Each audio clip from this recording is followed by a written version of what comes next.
Hello दोस्तों, मैं नरेश अधाना दो पहलू दो के नए वीडियो में आपका हार्दिक स्वागत करता हूं। आज हम बात करेंगे जो कि एक आंदोलन के बारे में है। इसके दोनों पहलुओं पर चर्चा करेंगे, एक वो जो सरकार का है और एक वो जो सीजेपी का है, या यूं कह सकते हैं कि सोनम वांगचुक का है। नीट का पेपर करीब 4 बार लीक हुआ बीजेपी सरकार में, 2026 में, 2024 में, 2021 में और 2017 में, जो कि एक बहुत बड़ी गलती है। एक दो बार होना गलती हो सकता है, लेकिन 4 बार जानबूझकर होता है, जिसके लिए पनिशमेंट मिलनी चाहिए। जो अपना ये आंदोलन है वो उसमें सोनम वांगचुक की एक ही डिमांड थी कि भाई शिक्षा मंत्री का इस्तीफा हो, और सरकार पता नहीं क्या सोच रही है, क्यों वो इस चीज़ को ज़्यादा खींचे जा रही है। उनको इस्तीफा लेना चाहिए क्योंकि ये उनकी गलती है, वो जवाबदेह है।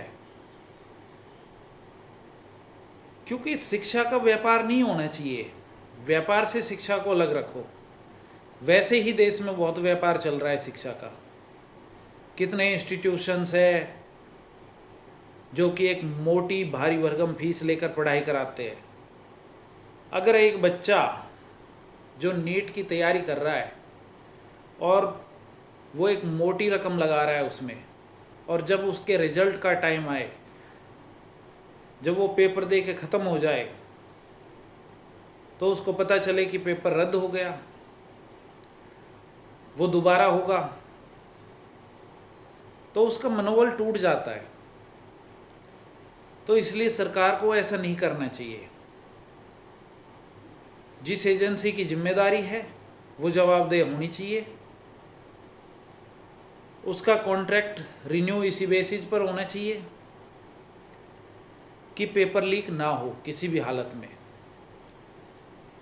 जो सिलेक्शन प्रोसेस है वो फेयर होना चाहिए। अगर वो फेयर नहीं होगा तो जो पूरी शिद्दत के साथ मेहनत करते, पढ़ाई करते, उनका इससे भरोसा उठ जाएगा, और जो समाज के लिए बिल्कुल ठीक नहीं है।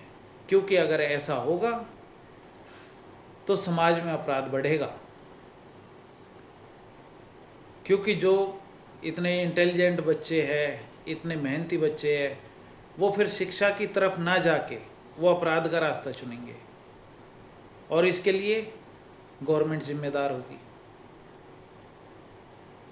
तो इस सब से बचने के लिए हमें सिलेक्शन प्रोसेस को फेयर ही रखना होगा। तब हम अच्छी तरह से अपनी सरकार को चला सकेंगे, तब हम अपने देश की भलाई के बारे में कुछ सोच सकेंगे, तब हम अपने देश का विकास कर सकेंगे। क्योंकि जो एक गरीब बच्चा है, जो एक गरीब विद्यार्थी है, वो अपनी किस्मत सिर्फ पढ़ाई के भरोसे ही बदल सकता है। क्योंकि उसके पास इतना पैसा तो है नहीं कि वो एक बिजनेसमैन बन जाए। तो इसलिए शिक्षा पर सबका समान अधिकार होना चाहिए, और सबको शिक्षा बराबर पैसे में मिलनी चाहिए,